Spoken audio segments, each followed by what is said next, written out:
Hello, everyone. It's Mike from Downtown Comics, and we are back ready to talk about all the new comics coming out this week of Wednesday, January 29th. As always, James is by my side. Hi, James. How you doing? Oh, much better now, Mike. Yes. You were feeling a little under the weather. Definitely. Yeah. So, yes, we had to miss a week, but don't worry.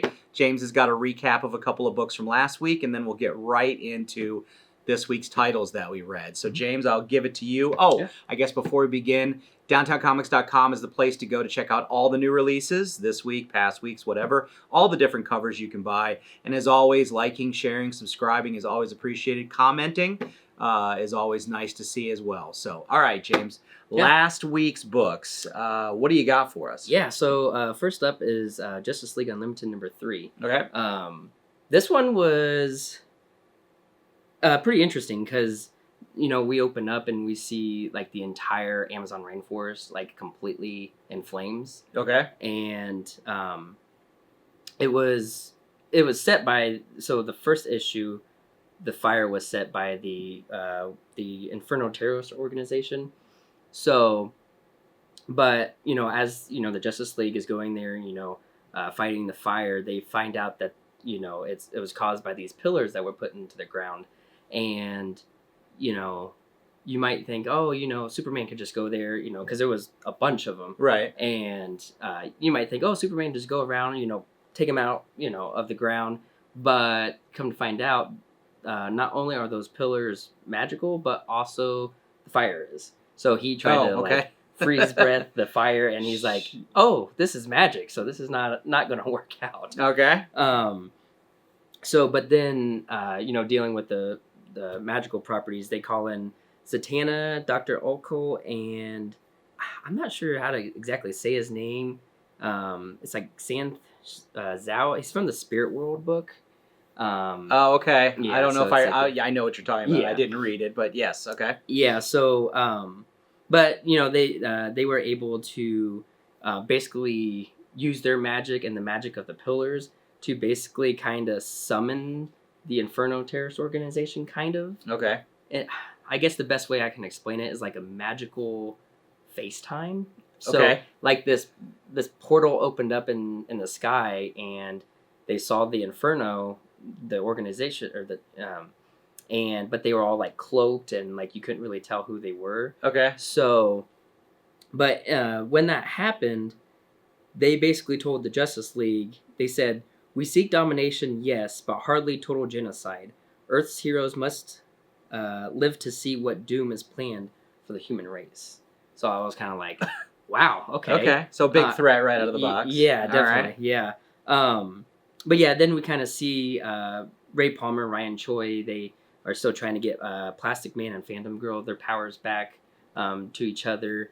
And, but yeah, no, like the whole like thing with the Inferno Terrorist Organization, at first I thought it was like a Legion of Doom, or, you know, something like that. Right. Just with under known villains and stuff. Okay. Yeah. But not. Mm-hmm. Okay. Yeah. So, but now it's kind of like, okay, well, who the heck are these people, and how powerful are they? So, Right. But yeah, it was. I mean, I feel like Justice League Unlimited is It's still yeah, kicking it. Still kicking. Yeah. All right. So Okay. yeah. And you said you read another one from last week. I did. Yeah. Okay. So that one was the Doctor Doom and Rocket Raccoon. Okay. Which yeah. I really wish. I was telling you earlier how I really wish that there was more. Like, we got more of this, because. I mean, I will say there'll be more Doom. Yeah, you will true. have plenty Yeah, of Doom this definitely, year. yeah. So, but yes, Yeah. I get what you're saying. Okay, so the team up worked. Yeah, it Okay. did, and basically, you know, Doctor Doom was basically talking about how he's like, oh, you know, I am, you know, I'm magical. I have all these, you know, I'm super smart, and then, but yet he's like, well, crap, I need the help of Rocket Raccoon for like the engineering side of things, and it's funny because, you know, I think Rocket's main incentive to go there at first was because, you know, of money, and you Right, know, we know sure. how Rocket loves money. So, but yeah, no, it's like it takes place on like during 13 days, and during this, it's just so funny how, you know, Doctor Doom, you know, some panels will see Doctor Doom and Rocket sitting across from each other. they have multiple dinners throughout the So, episode. Is he Sorcerer Supreme? So is this set before he becomes Sorcerer Supreme, or is he Sorcerer Supreme? Mhm. Oh, he is Yeah. Sorcerer Supreme. Okay. Yeah, because Okay. his whole agenda is basically trying to create this time machine to basically go back, like before time began, like before even like the question like why was created. Okay. So because he's talking about, he's like, I've had so much tragedy in my life and this and that. So he's like wanting to go back way before, and that's where Rocket comes in and helps him trying to, become successful. But at the end, I think he kind of like is like, oh well, did that really do anything for me? Right. So, but yeah, Okay. no, it's really good. I think it's a great team up for like another like mini series type of thing. I think just off on its own. Okay. So yeah, 10 out of 10 recommend this. Okay, for sure. but you can. It's a one and done, so you can read is. it. Yeah. Okay. For Cool. sure. Yep. All right. Well, then let's go to this week. I Yeah. guess I will start. I read the Star Wars: A New Legacy, which is a one-shot celebrating the 10 years that Marvel's had the license back. So they got the license Oh. back in 2015 when they announced the new movies coming out, and they've Hmm. been doing their own thing Star Wars wise. So yes, they had a one shot, and so basically it's a guest starring role for all the major characters that Marvel has introduced into the pantheon. So basically Stara Sanos, Dr. Aphra, who's the Indiana Jonesy kind of archaeologist, but she's kind of a bad, I don't know, she's she's not a good guy or a bad guy. Okay, She's a yeah. rogue, but you've got I can't pronounce the Wookiee's name.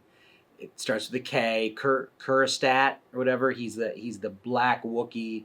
That's the evil bounty hunter. Oh, he was yeah, in okay. the Mandalorian. Yeah. Yep. You have Valance, who was introduced in the original Marvel run as a bounty hunter who's kind of half cyborg. Mhm. So, but he's been brought back into prominence in this one. Okay. And let's see. You got a little cameo by the evil C-3PO, evil R2-D2, and then the Scar Squadron, which is basically, you've got from the Clone Wars, you had the Batch, Mhm. those guys who kind of rebelled or whatever. This is an actual stormtrooper like super squad, basically. So they're Okay, bad yeah. guys, but they're Mhm. kind of like awesome bad guys. Yeah. Anyway, so our main story though is with Dr. Alpha, Sana, and Valance, where Dr. Alpha's going to an Imperial party celebrating whatever Star Wars holiday, but she's there to rob something, take something. Okay. Valance is there to grab Dr. Alpha. He was given a bounty contract on her. So they're there for different reasons, right? So, and basically the bad guy is a person named Lord Momin. I think it's Momin. Yeah, Momin. He's a dark Jedi, and he's his original like faceplate mask, kind of a Darth Revan looking kind of faceplate mask. He possessed it when he died, and so anyone that puts it on gets basically possessed by his spirit.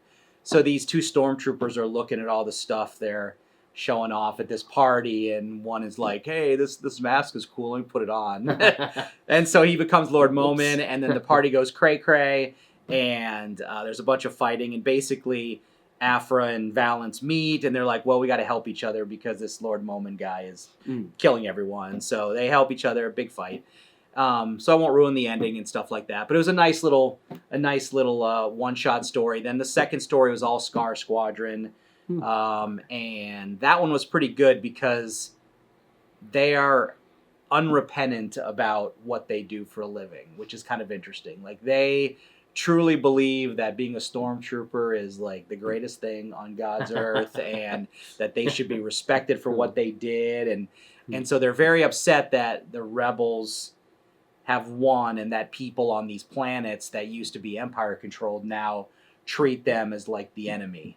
They used to like clap for them in the streets kind of thing, and now they're like, get out of here, and so they are not very fond of that. So that was interesting. But anyway, so it's just a good little one shot. You don't really have to know enough about. You can just read it. A Star Wars fan, but it does star. Yeah, it's a one shot. Okay, yeah. So 3 short stories. So yeah, really good. Especially if you've been reading any of the Star Wars stuff over the last 10 years, definitely a must read. So it's a good story. So all right, Sweet. There we go. All right. Well, I kind of actually want to go back to the Doctor Doom Rocket Raccoon. Oh, okay, sure. Because I realized there was a couple kind of funny points I missed. But in what was it, the third Guardians movie where, was it Drax that pet Rocket on the head? It was either second or the third movie.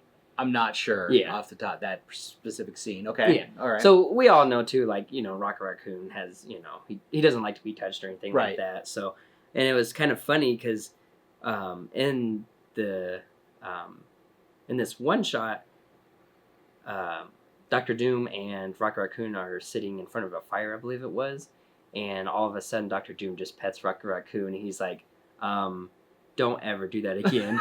And Doctor Doom said that Thor was the one that told him that Rocket liked to be pet. So I was like, okay, that's interesting that Thor would have, had that. But all right, yeah, so that was interesting. But also there. Well, actually, I think that might have been the one point I actually wanted to make. So okay. So yeah, I will go on to the Superman Lex Luthor special. I guess right off the bat, this I feel like it could have easily like kind of been with the main Superman title. Okay. Like I don't feel like it really had to be like its own thing. Okay. Well, the one thing is, it is new material, right? It's not they're not reprinting like backup stories or anything. Okay. So it's a new story. Okay. Which is really interesting because in this, Lex Luthor lost his memory at the end of, I think it was the House of Brainiac series. I think so. Yes. Yeah. And so basically, he's essentially kind of, well, I think if I remember correctly, he was talking about how like before all that happened, he was trying to redeem himself. Yes. But especially now, because Mr. Miracle, or not Mr. Miracle, Mr. Terrific, he was working, I believe it was, or he was studying another, like, it's like Elseworld, basically. Okay. And he ran into this issue, and he's basically said was like, there's only one other person that I know that takes like, can find the, what was it, the like the less conventional / darker way to, figure things out. Mm-hmm. And he was talking to Superman at this point, and Superman was like, "You're talking about Lex Luthor."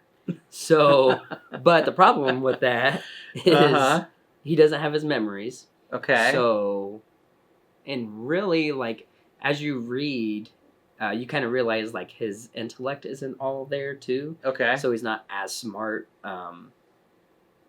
as, like, he was, like, before he lost his memories. Sure. And so he basically is kind of like, I don't really know if I want, after knowing what I did before I lost my memories, he's like, I don't really know if I want to remember all of that.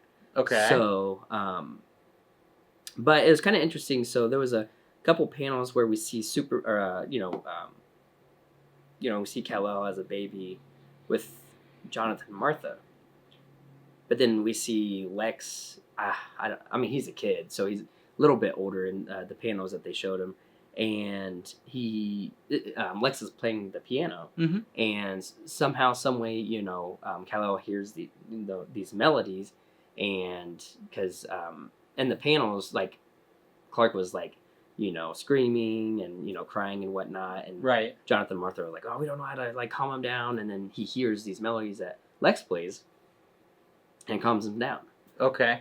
So, with saying that, towards the end, like I said, like, Lex Luthor is telling Superman, he's like, yeah, I don't know. So Superman's like, okay, I'm sorry, I shouldn't be, pressing this issue. Yeah. And and then towards the end, Superman hears those melodies played on the piano again. But the thing is, at the beginning, Lex, I can't remember the girl's name in this issue, but she was like, okay, well, you were really good at playing the piano, so if you go ahead and try, maybe that'll jog some memories. Right, sure. And she's like, he starts playing, and she's like, never mind. No, you don't remember how to play the piano. So then, towards the end, we hear those melodies, those same melodies, and Superman's like, uh-oh. He's like, Lex remembers. So, and that's kind of like where we So he's maybe faking it, is what you're saying? That's like what faking I'm that he's wondering. lost his memories? Okay. Yeah, that's what I'm wondering. So is basically the setup for him returning as more of a villain, I guess? I think so. mean, Yeah. with the movie coming and stuff, you maybe kind of want to get back to... Yeah. I mean, I've liked the kind of Lex who... I mean, he's not doing it out of the goodness of his heart, obviously, but he is... It's just been a good interaction with Lex, like, hey, I can help you, Superman. Superman's like, no, you're Lex Luthor, you're not gonna... But then he kind of does, but it's not quite helping for the reasons that Superman would have. So it's been a good dynamic, I think. But it would be nice to see, like, Lex is, more back to his old self, I guess. So. Yeah, it was weird, because, like, in this issue, like, we see, he has a beard, and he's like, it's just very very not Lex, and it's kind of weird. Yeah, it was just really weird. But overall, though, the issue was really good. Okay. Yeah. All right. My second one, there is a lot of one shots this week, just because the last couple weeks, just because it's at the end of the month. So anyway, but my other one is part 2. So it's Hell Hunters #2. So it's part of a mini series called Hell Hunters, and it's basically taking. I believe he was introduced in an issue of the Hulk. But now there's a Ghost Rider of World War II. So they've introduced a Ghost Rider that was in World War II. So the same demon, but he possessed a soldier. So it's basically a story of this team of Nick Fury, young Nick Fury, young Carter, Agent Carter, this new Ghost Rider thing. And I guess, I don't know who this guy is because I didn't read issue 1, but he looks like a World War II Doctor Strange. He's got the eye of Agamotto and stuff like that. So he's a soldier that obviously is mystic, okay? And he has the sweetest gun. So he's got this gun, right? And but it doesn't look like a gun. And they're like, what is that? That's not standard issue. And he's like, yeah, it takes my magic and gives it physicality or something like that. He has a good line, but basically when these demons attack and they're like, guns don't hurt these things, like my gun does, bam. So pretty fun. So anyway, we're in the second part. So yes, we've got Nazis, we've got demon Nazis. And it's all, and I mentioned it, that it's got this White Walker Game of Thronesy thing going on, because the demons have that kind of look, and then they summon. I don't know, right at the end of the issue, they froze the water around Normandy Beach. So I was like, wow, that's very Game of Thrones. Yeah, definitely. But anyway, so the good thing about this is the team is coming together. So in the second issue, in the first issue we met the Ghost Rider. In the second issue we meet World War II Logan. So he shows up because his company was wiped out, and he's got two daggers, and he's just running around. These things are a mix of the bad guy, I'm not sure exactly what they are, but they're vampire-ish and or demonish. They may be a combination, because when they kill people, they can kill them to turn into, so they're maybe even zombie-ish. So it's a little vampire, little zombie, little mystic demon stuff going on. So not sure exactly what their powers are, but Logan can kill him with his blades or whatever. So bullets don't work, but the blades and the gun. So anyway, so in our second issue we meet Logan. He joins the team, and then it looks like from the cover in the third issue, Bucky, our Winter Soldier of the future, will be joining the team as well. So maybe Cap will show up as well. So fun, really fun. If you like World War II stuff, soldiers, all these characters they're cool. They're fun. I mean, I would watch a movie with all this stuff. So, but so there you go. Issue #2 of a miniseries. Sweet. Awesome. All right. You can go with your third one if you want. Oh, go my third? Okay. So my third one. All right. This is X-Men #10, okay, of the ongoing X-Men series. Now, I'm going to say this right now. This may be one of the best issues of X-Men I've read in a long time, okay? So if you're a Cyclops fan, and people give you crap about that, and they say Cyclops is a wuss. Cyclops is a boss in this issue. Yes. Like, if you ever wanted to say like Cyclops is the man, Cyclops is the man. This issue is totally around him. And it's funny because the main story takes place as a conversation between Cyclops and the head, or I guess the liaison of ONE, which is the Office of National Emergency, which is basically the government's mutant hunting national defense force. I don't know. They're the ones that control the Sentinels and stuff. Okay. Yeah. So right now, Cyclops' team is they're out of Alaska, so they took over a factory, an abandoned factory in Alaska. That's their base. Magneto's there, but he has issues with his powers because he was resurrected so many times now. Okay. He still has his powers, but he can't control them. So if he uses them, there's a potential to literally destroy the Earth because he could just wipe out the magnetic field. So, Right. so he's become this almost Xavier because he's almost looks like a cripple and stuff. Anyway, wow. the main story though is they just returned from the Grimalkin raid where they had to go and go to the old Xavier Institute, which had been turned into a prison, a private prison for mutants, and they had to go and rescue some mutants. Okay. And then the government's like, well, you did an aggressive act. You know, we made a truce that we wouldn't bother you if you didn't make any aggressive acts. You made an aggressive act. We're here.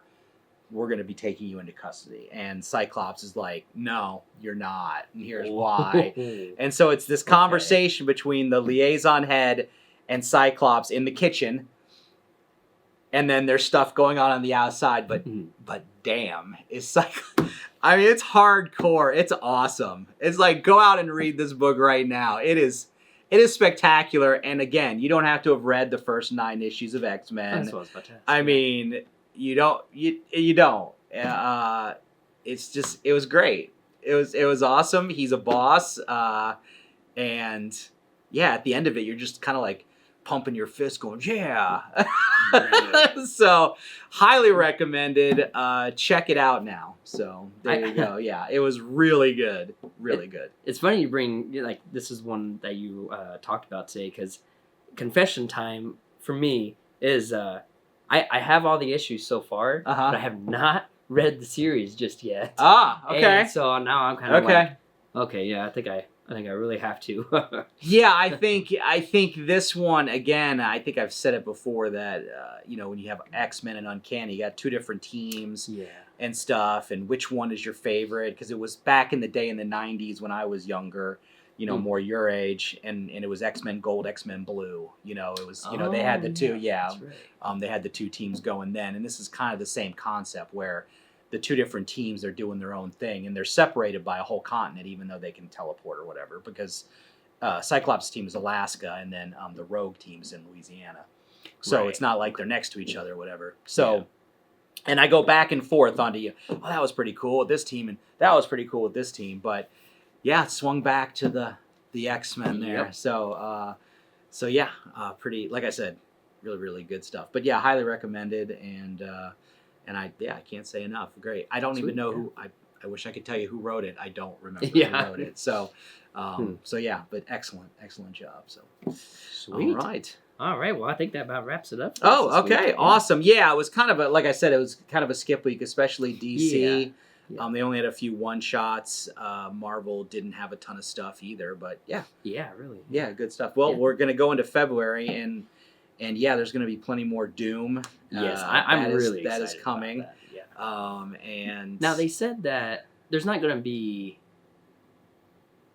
there's not going to be as many tie-ins with this. Or is that... No, so One World Under Doom is a theme. It's also That's right. Okay. It is going to be its own title, but it's also going to be a banner on a bunch of books. Like so, Fantastic Four. That's right. It's going to have that banner there on it. And they, and of course they'll probably announce a ton more stuff, or have, and I just don't know it because being the person that orders the comics, I have to kind of be in the now and not in the 3 to 4 months down the line that people are like announcing stuff on social media and stuff like that, because I'm focusing on what I need to order today. Yeah. So I like to be surprised, I guess. Yeah. Fair enough. But there's going to be, you're going to see that banner across a bunch of different titles as they'll tangentially revolve around whatever Doom's doing as Sorcerer Supreme. But I think One World Under Doom is the main focus. Okay. Yeah. So, but there'll be plenty of stuff. Okay. Yeah, I know. I'm really excited about One World Under Doom. Yeah, and then DC. Still continuing the stuff with the Justice League because I mean, New Gods. I know you did a review of that a couple weeks ago, and that book is just. I get people asking me all the time for that book. I'm just like, I think it's 12 issues. I think. Yeah, but I think it might, as long as it keeps up. Like I think it might go on. I mean, definitely people have been. Maybe because you hyped it up. Maybe that's what Right, people were asking. Maybe it's actually working. Oh my god. Go figure. But no, I've had people ask. They're second printing it, which is rare for DC to second print a book like that. Yeah. So 1 and 2 I think are getting second print. So obviously they're seeing the feedback as well. So good on them. And Challengers in Question is still doing well. Mm-hmm. I would say Project Adam is probably the one that either people kind of missed it or just didn't. I would agree with that. Probably pick up on it or something like that. But so DC's got some stuff going with that. It's, off the Justice League. So that's good. Yeah. All right. Well, thanks, James. Yeah, thanks, glad Mike. you feel better. Oh, me we'll too. be back next week. Thanks a lot, everyone. You have a great day. Appreciate it. Bye-bye.